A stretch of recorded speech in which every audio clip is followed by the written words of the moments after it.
Hei, imeline hing! Olen Laina Helenurm ja sa kuulad mini-jutupäevikut Mõttekoht. Olles üle 20 aasta valgustumise teekonnal, jagan teiega mõtteid. Miks just miniversioon? Sest meile polegi rohkem vaja. Nii lihtne see ongi. On vaja võtta üks teema ja sellesse iseseisvalt süveneda.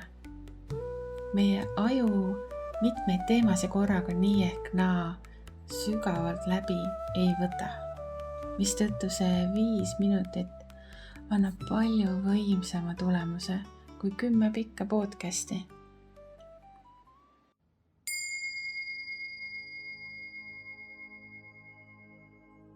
Seitse sammu, kuidas toksilistest inimestest vabaneda. 4. osa. Kohalolu suurendamine. Selleks, et me saaksime toksilistest inimestest vabaneda, on vaja kohalolu.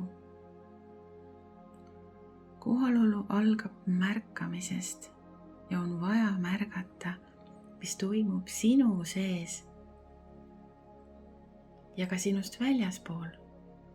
On vaja märgata enda reaktsioone ja emotsioone. Selleks, et tuvastada meie jaoks toksiline inimene. Ja kohalolu puudutab mind isiklikult hinge sügavusteni välja. Rohkem kui sõnu leidub. Mõned aastad tagasi Thich Nhat Hanhi kloostris ma mediteerisin nunnade ja muukadega. Ja praktiseerisin nendega väga sügavat kohalolu läbi mitme erineva praktika. Sealt ma sain vastupandamatu impulsi ja missioonitunde enda inimestele anda edasi kohalolu võlu. Selle tarbeks ma tegin ka Facebooki lehe Kohalolu kodu, kust leiad siis enese mõttemaailma korrastamiseks loodud postitusi ja kohalolu harjutusi. Aga mis on üldse kohalolu? Võib-olla sa tead, aga võib-olla sa pole selle peale pikemalt üldse mõelnudki. Kohalolus saad sa iseendaga ühenduse ja iseendast väljaspool maailmaga ühenduse. Kui sa teadlikult tood ennast iga päev kohalolusse, siis hakkab ka stressitase vähenema ja sellega ka ärevus vähenema. Kohalolu on nii võimas vahend. Rikastab meie elu nii mitmel viisil, aga täna ma võtan seda väga väikse jupi kohalolust. Pikalt ei jõua rääkida, see on väga lühike saade. Aga ühiskond on meid niimoodi kasvatanud, et pidevalt on go, ehk siis kiire elutempo. Pidevalt on vaja ette planeerida.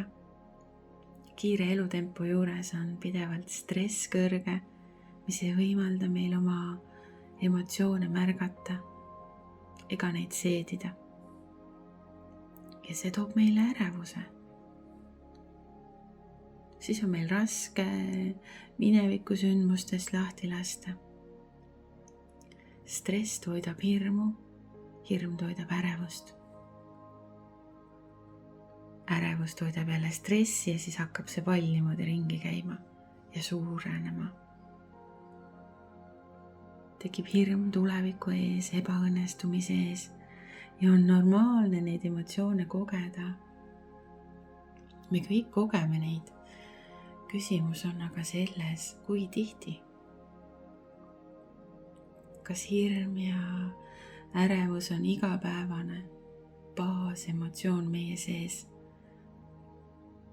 või pigem harv nähtus? Hirm ja ärevus on vägagi omavahel seotud. Kui igapäevane baasemotsioon on meil hirm, siis kiire elutempoga hirm toodab kuhjaga stressi kuhi aga stressi, jälle ärevust. Kõrge stress või ärevus suunavad meid lihtsalt mõtlema, mis siis kui. Ja seda siis negatiivsele stsenaariumile või selle ärahoidmisele.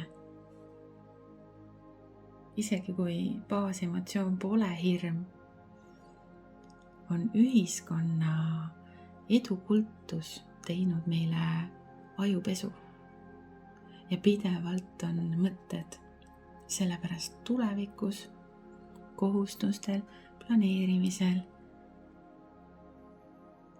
et olla edukas. Pidevalt on selline surve ühiskonna poolt. Ja see viib ka ärevuseni. Seega meie aju on pidevalt mõtetega kas tulevikus või minevikus. Sellega kaasneb ärevus, stress, hirm.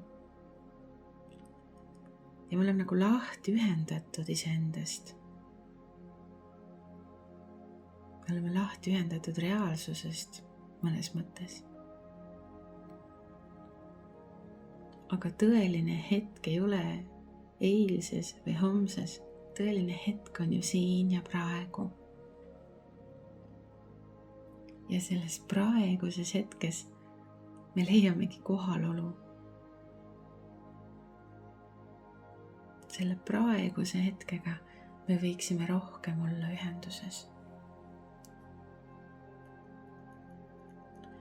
Kohalolu aitab näha ka selgemalt pilti nii iseenda seest, et me tunneme ära iseenda baasemotsiooni. Ja see võib vahel olla peidus. Selle leidmine vajab aja mahavõtmist ja kohalolu. Ja kohalolu aitab meil näha neid mõttemustreid, mis on loodud ühiskonna edukultusest, hirmust, millest iganes, mis tegelikult ei ole meie. Kohalolus tekib see selgus.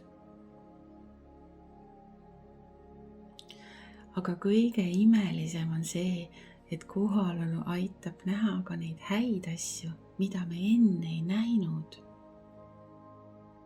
Olles olnud hõivatud pideva kiire elutempoga, planeerimisel, mineviku mõtetes. Ja ma ütleks julgelt, isegi kõige tumedamatel aegadel alati on mille üle olla tänulik, aga me lihtsalt ei näe seda. Ja kohalolu aitab leida selle valguse tunneli lõpust, ütleme siis nii. Aga me ei saagi seda näha, kui me ei saa kohaloluga ühendust. Kui me ei võta seda hetke iseenda jaoks. Ja toksilistest inimestest vabanemine. Kohalolu aitab saada selgust iseendast, tundes oma sisemaailma paremini. Hakkame mõistma aina selgemini ja paremini seda, mis meile tegelikult sobib ja mis ei sobi.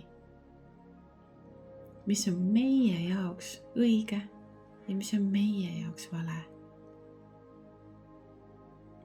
Hakkame nägema toksilisi käitumisi, hakkame ära tundma neid.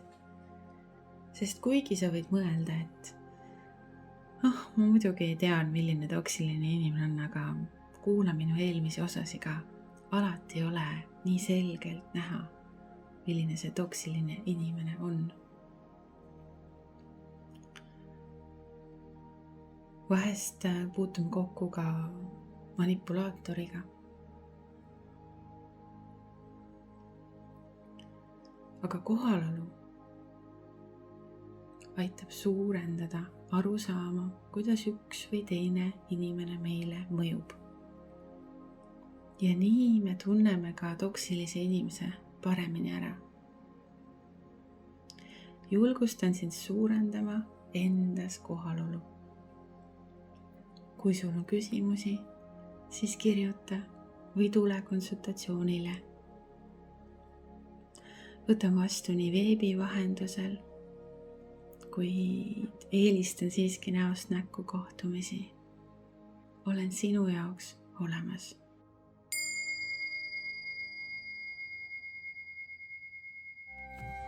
Sa kuulasid mini-jutupäevikut Mõttekoht. See pole juhus, et sa seda videot näed. See oli sõnum sulle. Võta sellest maksimum. Järgmine osa juba järgmine esmaspäev.